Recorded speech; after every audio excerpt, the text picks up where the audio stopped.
A loud scream of inhuman pain bellowed around, as the creature on the other side of the wall felt the fury of heavy plasma fire. Jack didn't let up, quickly demolishing the wall in front of him. He immediately charged through, and promptly saw the creature he got. Like a grotesque mockery of human and beast, it had crooked, emaciated limbs that logically should not have been strong enough to support its gaunt frame.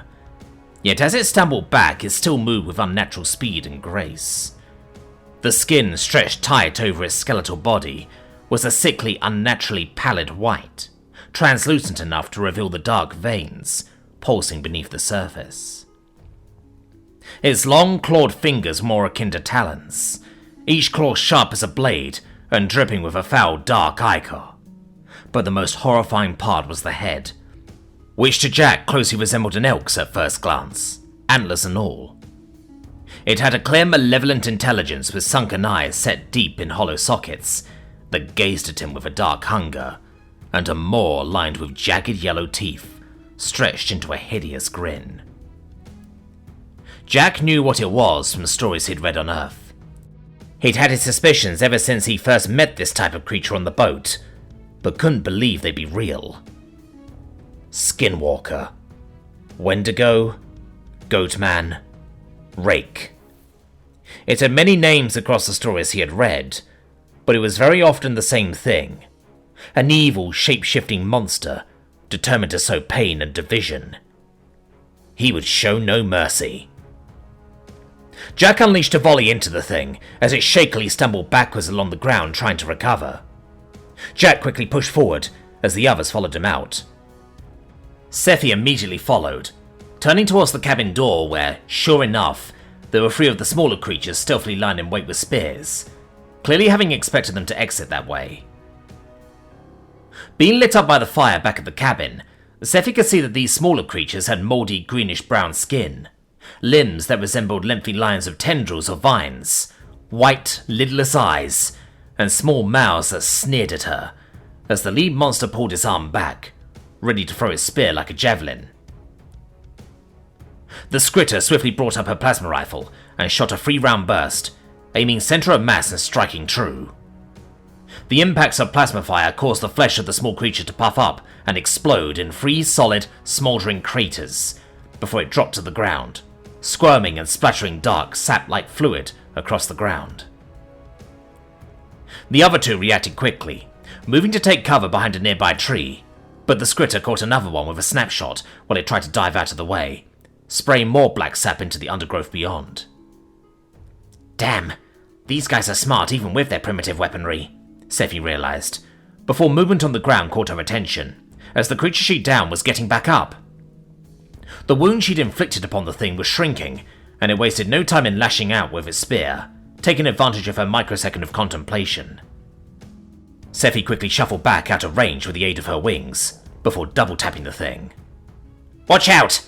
Little ones are tougher than they look," the Skritter warned, as she backed off to stay close to her friends, not following the 2 creatures that went into cover. Nika was next out of the door, covering the right-hand side of the cabin. Spotting movement among the underbrush, she let off a few shots to act as tracer rounds, lighting the creatures up enough for Chio to slow them down, making them easy targets for Nika's follow-up shots and Alora's mana bolts. "Cover Jack!" Alora ordered, and the group quickly followed behind the human, as the skinwalker's limbs bent and cracked as the monster pushed itself up from the ground with unnatural dexterity, swiping at Jack with elongated claws. The human dodged to the side, the swipe hitting the tree behind him and leaving a huge, deep gouge. "Aegis!" Jack yelled out, summoning his shield and bracing as the skinwalker whirled around with inhuman speed, lashing out with his other hand. The razor claws scraped against the runic metal plating of the clan Barzum's shield, producing a sharp, grating sound that sent vibrations up Jack's arm, that the human held firm. His muscles strained against the heavy impact before he shoved back, catching the skinwalker in its skull-like face with a shield bash, sending it reeling backwards with an inhuman shriek. Bringing up his rifle, Jack unloaded into the skinwalker with a blinding burst of plasma fire, the close-range blast slamming into the monster's chest as its body convulsed with the impact. A dark, viscous fluid seeped from its wounds, reeking of such a foul decay that it almost forced Jack to throw up. The skinwalker growled, far more from anger than from pain. Its glowing, milky eyes narrowed in hatred, before it roared out into the night with a last gasp of fury, the sound being abruptly cut off as Jack silenced the creature for good. The creature's body collapsed to the ground, what remained of it a charred, smoking husk. The dark ichor that had oozed from its wounds like a sponge now seemed to blacken and corrupt the very earth where it spilled, even as its stink caused everyone to back away from it out of reflex. But that wasn't what really set the group on edge. All around them, a chorus of similar howls rose up in reply to the skinwalker's death cry.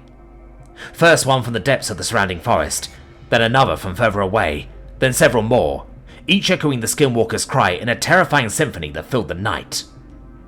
Though even the closest howls were distant, there was no doubt in any of their minds that each one was close enough to be a threat. "We need to move," Allura told the others, spurring them on. "I don't know how they found us, but we can't stay here." "Where can we go?" Jack asked. "Further into the forest?" "No way!" Scifi shook her head emphatically. "The enemy has the advantage there. 3 of the smaller ones were right outside the cabin door. These guys are sneaky." "Scifi's right," Chio nodded. "They are even hidden to my powers, though that shape-shifting creature has a very evil aura about it that I can detect." "I got a bad feeling from it too," Allura shuddered. "Like it's some kind of anathema to nature itself." "Plus it's fuck ugly." Nika shrugged with a grimace. "It can't be too long until daylight. I suggest we keep moving carefully and maybe try and give any pursuers the slip if we get the chance. Definitely keep to open ground so nothing can sneak up on us." "If you're sure, but I wouldn't take that for granted in this fog," Jack warned, watching their backs with his heavy plasma rifle. It didn't seem like anything was immediately attacking them, but his instincts were screaming at him that they were being watched. "Allura, can you maintain a blessing?" Chio asked. "I was just about to suggest that." The Alaji chuckled dryly despite the situation, before she began chanting a prayer under her breath. "Father Quemos, Holy Everlight, strengthen our spirits from the horrors that stalk this land. Let your light be a barrier, a wall of purity to strike back the wickedness we face, and protect us from this evil." From Allura's palm, a pale weak light shone and intensified, forming a ring around the Alaji, which slowly expanded, passing harmlessly through the members of the group, before stopping with a diameter of about 10 meters, centered on Allura. As the light touched Jack, he could feel the soothing, protective energy for just a moment, before it seemed to fade away just as quickly, and he looked to the others in concern, having a sense that something wasn't working as it should. "That's weak," Chio commented to Allura without any heat. "This place must be having a countering effect." "It shall have to do," Allura stoically told them. "Failing that, our superior firepower will more than make up the shortfall." "At least that's a tried-and-true solution," Scifi quipped, nudging Jack as she did so, remembering his act of deforestation from the boat. "Try and conserve ammunition just in case," Nika warned. "Yes, proximity to Dante may give us more to work with, but it's best not to test that theory too hard during a run." "Shall we get moving, or do you need to cast more spells?" Jack asked Allura, who shook her head emphatically. "No, let's move. Tight formation. Stay within my ring of light," the Alaji ordered. "I can cast weaker spells on the move if we need to, or we can stop, but we shouldn't stay here. There's definitely more of those shapeshifters around." "I've never heard of such a creature before." Chio shook her head. "I have," Jack replied, causing heads to spin around in surprise as they moved. "We've got stories and urban legends from Earth about skinwalkers where I'm from, but I never expected to actually face one." "That's a surprise," Chio pondered. "Perhaps there is some truth in those stories of yours. Do they say anything else?" "Yeah," Jack nodded, recalling the stories he'd read as he checked his ammo. He moved to the front of the group to take point, scanning the tree line as they quickly made their way down the path into the open ground beyond. "Kill them with fire." "Well, good thing it isn't raining anymore then," Scifi quipped. "No, but we've got more of this fucking fog," Nika cursed as she looked around. "Not to mention those damn lights." Sure enough, as the group cautiously made their way through the dense fog, a familiar, unsettling glow began to emerge in the distance. At first, the lights were faint and few in number, simply flickering orbs barely visible through the thick mist, But as they all continued pressing forward, the lights grew brighter, their ethereal glow cutting through the fog like pale lanterns, floating eerily above the ground. "Don't rely on those lights to see," Tshirt cautioned, with Allura nodding as she maintained her dancing light spell hovering slightly above them, alongside Scifi's drone.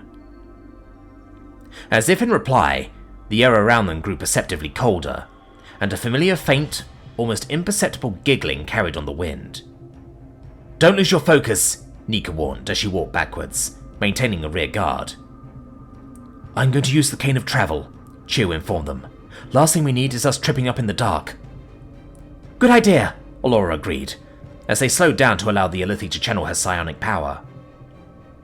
Jack felt his footsteps become much more stable and better paced, like he was walking down a pavement rather than the wilderness, which, when he glanced down, looked uneven and treacherous, with a patchwork of jagged rocks, twisted roots, and thick, tangled undergrowth poking out through the fog. Every now and then, the ground would suddenly dip into hidden gullies filled with the muddy, stagnant water of the recent rain, or a few small rocky outcrops that forced the group to climb and scramble, despite Tshirt's enchantment on them all. Throughout all this, the ghostly lights danced around them in the distance, never coming too close, but always visible, moving in step to them, or simply disappearing and reappearing as if the lights were playing a game, mocking them with their movements and daring them to come to them. The eerie whispers continued to plague the group, sometimes rising to a cacophony of dissonant voices, other times falling to a faint murmur, just on the threshold of Jack's hearing, though what they were saying was unknown to all of them. Dante growled loudly as they went, his focus changing from a particular light to something not even Jack could see in the distance. The dog maintaining his glowing patterns to give them enough light to work with, as sparks of electricity occasionally zapped between his twin tails, ready to unleash. "Talk to me, guys," Scifi spoke up as they carried on. "This shit is scary." "We're still here, Scifi," Nika answered. "And yeah, I don't like this either. I have no doubt our enemy is keeping tabs on us, so keep your wits about you." Their progress slowed, as the mist around them seemed to grow thicker with each passing minute, with the ghostly lights growing more numerous as they crept along, the malevolent whispering increasing relentlessly as they did so. Jack moved with a cautious confidence, his heavy plasma rifle held at the ready, the weapon's faint hum serving as a small comfort against the noise around them. Until suddenly, the whispering stopped, and the ghostly lights all turned off. "Holy shit!" Scifi jumped in alarm, bringing her plasma rifle up in a panic as Dante let out several angry barks, his markings glowing even brighter as they kept moving. "Calm yourself, Scifi." Tshirt placed a reassuring hand on the Skritter's shoulder. "You're not alone. We're right here with you." "Yeah," Scifi sighed, taking a few deep breaths. "Sorry." "Don't be," Allura whispered, clutching one of her holy symbols wrapped around her neck. "It's toying with us, trying to break us. We won't let it." For several minutes after that, the wilderness was unnervingly quiet, with everyone on edge as the sounds of whispering they'd gotten used to was now completely absent, with the only noise to break it up being the scorching of wet grass underfoot. Though Jack could have sworn he heard some kind of shuffling in the background, and he focused his senses. He suddenly halted, raising a hand to signal the others to stop. He narrowed his eyes as he peered into the mist ahead. He didn't quite know what he was seeing, but something really didn't feel right. It was as if the air felt thicker and more oppressive, with the stench of decay that hadn't been present previously. "What is it?" Nika whispered, as everyone tensed up. "Something's up," Jack growled softly back, as he stayed still and focused on his surroundings. Until... "Contact!" he yelled, a split second before the air around them was filled with a choir of evil laughter, as the ghostly light suddenly reappeared barely a few meters away from them. Jack fired into the closest one, and for just a moment he could have sworn that he saw a face in the center of the light looking at him in sheer hatred before his shots connected, causing the light to fizzle out, though the human had no idea if any damage was actually done. "Shit, are these some kind of will-o-wisps or something?" he thought to himself, as the others bunched up back to back, opening fire on the lights as they flickered in and out of existence, before one suddenly blinked in close to Jack, its pale blue light growing brighter as the thing opened its translucent maw and unleashed a blast of some kind of smoke at Jack that caught the human dead center. Jack felt the effects immediately as the temperature plummeted in an instant with the icy breath. His armor, already slick with moisture from the humid night, began to freeze solid, a layer of frost quickly encasing the metal as his breath crystallized in the air. "Death candles!" Chio warned, as she raised a wall of force to block 2 more of the creatures about to try the same thing. "Watch their breath!" Then, without warning, the ground erupted around them. Several massive shapes burst forth from the earth, sending a shower of dirt and decaying vegetation into the air. Though Chio had previously described them as short and stocky shadows, these creatures looked much larger up close, with broad, hulking forms that seemed to merge with the surrounding flora. Their thick, spongy skin was a mottled mix of dark green, brown, and sickly white, covered in a slick layer of moss and fungal growth. Their faces were almost featureless, with no visible eyes or mouth that Chio could see, just a bulbous, unnatural mockery of a humanoid head, crowned by a massive domed fungal cap that dripped with moisture and spores. The only sign of life was the faint rhythmic pulsing of their bodies, as if the very earth itself was breathing through them. Where hands would normally be, they had massive club-like appendages, each ending in sharp, jagged ridges that the Alethi had no doubt were capable of smashing through armor and bone alike. Their feet, wide and flat, were sturdy, with fungal tendrils that trailed along the soil. In the shadows of these new creatures, Chio spotted a few more of the smaller creatures like they faced at the cabin, crouching low to the ground and taking cover behind the new creatures, covered in a similar blend of fungal growth and vegetation. Though as the Alethi kept part of her consciousness focused on this new threat, she noticed how some of the smaller creatures seemed to be changing themselves somehow. As she watched the torso of one seem to grow a plate of bark around it like a piece of body armor. "Watch out! The small ones have some kind of bolstering magic," she called out to the others. One of the smaller creatures clambered onto the shoulder of one of the bigger ones and shot a crossbow bolt at the Alethi, which she was just able to deflect with her abilities, sending it straight towards one of the death candles, which puffed out of existence. She focused her efforts on defense and lashed out at the smaller creatures attacking at range. "We're surrounded! We need to punch ourselves a way out!" Nika yelled, as she shot the large monster nearest to her, the searing light cutting through the fog and slamming into the large fungal body. The creature recoiled from the plasma fire, patches of his wet flesh burning and smoking under the intense heat. But even as they staggered back, the large creature remained on their feet, their resilience surprising the Kizan. She cursed under her breath and adjusted her aim, targeting the folds in the legs with greater success as the creature dropped to the ground. "Shit! How do I handle you?" Scifi cursed rhetorically, as the large walking mushroom in front of her raised its arms in a shielding gesture, presumably to protect their more vital parts, as she took aim with her plasma rifle. Using her smart link, she angled her gun just right as she fired, lining up a plasma burst that partly slipped past a gap in the creature's defenses, taking it in one of its shoulders, and causing the club-like limb to hang uselessly at its side, giving the Scritter more than enough opportunity to finish it off.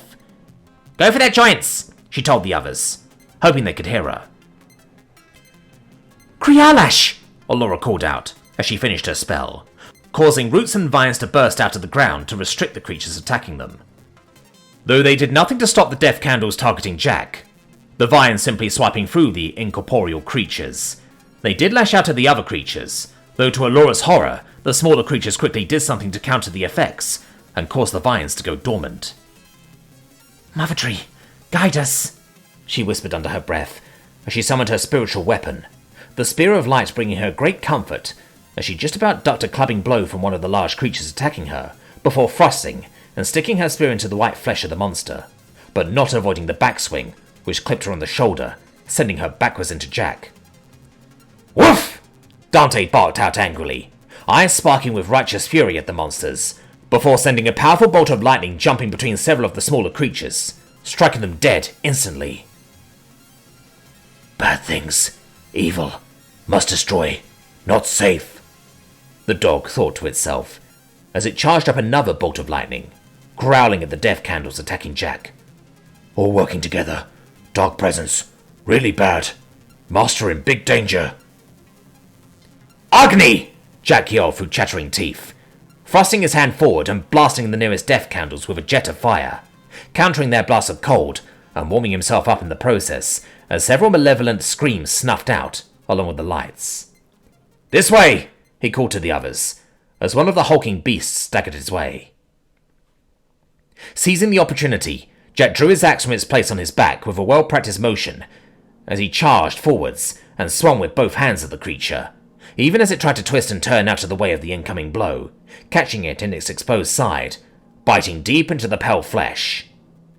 Pulling his blade free, a now familiar dark viscous fluid seeped from the wound, stinking of decay as the monster pulled back, only for Jack to close the distance again, catching the beast in its stumpy legs and tripping it up before slamming his axe into the mushroom-like head again and again until it stopped moving. The gap in the enemy ranks widened, and the group wasted no time in rushing through it before the monsters could cut them off once again. There's an outcrop up ahead, Chio told them. Make a dash for it and hold there, Nika growled, as she grabbed something out of one of the pockets of her rig, twisting then tossing it behind them towards the creatures that were giving chase, before running like hell. Grenade! If the monsters knew what it was, there was nothing they could do, as the grenade arced through the air, its metal casing glinting dully in the bare light before it landed amidst the mob of pursuing creatures, laying there for just a heartbeat. Then the grenade detonated, with a blinding flash. The chemicals ignited instantly, as the explosion released a roaring cloud of thick, acrid smoke and burning fragments that scattered in all directions. The hulking fungal beasts nearest the blast were engulfed by the firestorm, their thick fungal bodies sizzling and cracking as the hateful chemicals stuck to them, burning with a fierce intensity as the noxious black smoke of their melting rubbery flesh mingled with the white phosphorus fumes. The smaller creatures fared no better, as their more delicate forms were instantly engulfed, the chemical flames spreading across their bodies like a wave of death. Their shrieks were brief as the intense heat incinerated them almost instantly, only leaving the stench of burning mycelium and vegetation behind. The group didn't stop to admire the burning destruction behind them as they dashed for the outcrop and stopped to take a look around. Several shadowy forms were approaching in the distance, and the whispers around them were angry. Scifi, use your drone and find us a path, Allura ordered, as the others took aim and engaged at range, dropping several creatures as yet more approached. Got it, the Scritter replied, remotely giving her drone some commands while maintaining suppressing fire against several of the smaller creatures. Tracking enemy movements, keep pushing north. I'll take point, Jack called out, as Scifi pointed to where north was, leading the way as they didn't pause, not wanting to be encircled again. Why not? An intrusive thought whispered up at Jack, as he reached to his back and pulled out the blunderbuss after spotting another of the larger hulking beasts approaching them. This one had several of the smaller creatures on it, and looking closely, he could see that they were doing something to the clubbing arms, almost like they were willing the limbs to harden up and widen to act as shields, as the giant mushroom approached, alongside a few others. Jack aimed directly at the leader, and pulled the trigger. The blunderbuss roared to life with an ear-splitting blast, as a massive plume of smoke erupted from the barrel, followed by a spray of fiery projectiles that shot forth in a wide, devastating arc. The force of the blast was a mighty one, the recoil sending a jolt through his entire body, but the effect on the monsters was nothing short of spectacular. The flaming plasma shrapnel from the blunderbuss tore into the lead creature with brutal force, shredding its thick fungal hide and punching massive gaping holes for its body. The sheer power of the shot was overwhelming, as the hulking creature seemed to disintegrate before Jack's eyes, its form collapsing in on itself as the force of the blunderbuss shredded it from the inside out. And looking side to side, it wasn't the only one, the arc of the blast taking the whole group out. Chunks of fungal matter flew in all directions, splattering across the ground, and coating the ground around them with a slick, greenish slime. Holy fuck! Jack exclaimed, as he stared at the gun wide-eyed, as the hinge of the brake action automatically loosened and dispensed the half-melted battery. It sucked he didn't have any fresh ammo for this thing. Everyone, watch out! Chio exclaimed suddenly, as she lashed out with a water blast. "Something's casting!" Sure enough, above the whispers of the death candles around them, there was a new voice. It was one the Alethi had heard before, or close to it. A feminine cackling was carried in on the wind, though she recognized the words of power within the laughter. Chio focused her senses before looking to the source, as it was accompanied by a low, guttural growl that seemed to reverberate through the night air.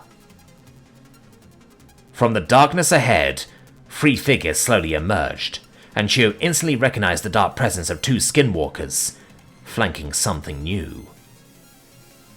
Leading them was a twisted, crooked figure that shuddered with its cackling chanting. Tattered, filthy robes clung to its emaciated frame, swaying as it slowly moved, with gnarled, razor-clawed hands gripping a crooked staff that seemed to pulse with dark energy.